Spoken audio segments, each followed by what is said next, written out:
প্রথমে তোমাদের এটাই বলে রাখি, চিকেনটা খেতে খুবই টেস্টি হয়েছিল। আর আমি যেটা তোমাদের বলেছিলাম যে দেবুর মতো করে আমি পারি না বানাতে, তা ঠিকই, দেবুর মতো একেবারেই হয়নি। আশা করছি তোমরা সবাই ভালো আছো, আমিও অনেক ভালো আছি। তাহলে চলো দেখি আজ কি রান্না করছি। আমি চিকেন ড্রাই ফ্রাই বানাচ্ছি, কিন্তু না আমার হাতে কখনো চিকেন ড্রাই ফ্রাই তেমন টেস্টি হয় না যেমনটা দেবুর হাতে হয়। তাও আমি আজ ট্রাই করছি আয়ুষের ডিমান্ডে, বাট জানি না কতটা টেস্টি হবে। দেখতে কিন্তু খুবই ভালো লাগছে। আমি এখানে কড়াইশুঁটি দিয়েছি আর চিকেনটা ভেজে দিয়েছি, আর টমেটো, ক্যাপসিকাম। দেখতে ভালোই হচ্ছে, খেয়ে তারপরে বলবো কেমন হয়েছে।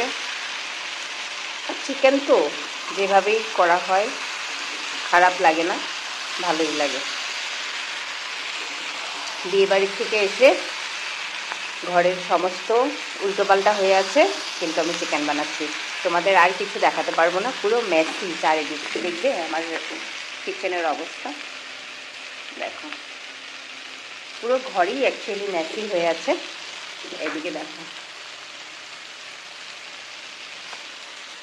লাস্টে না আমি একটু কাসুরি মেথি অ্যাড করে দিয়েছি, মেবি খেতে ভালো লাগবে সেই জন্য।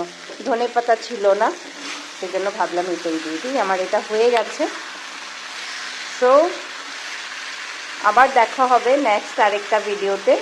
Till then, bye by.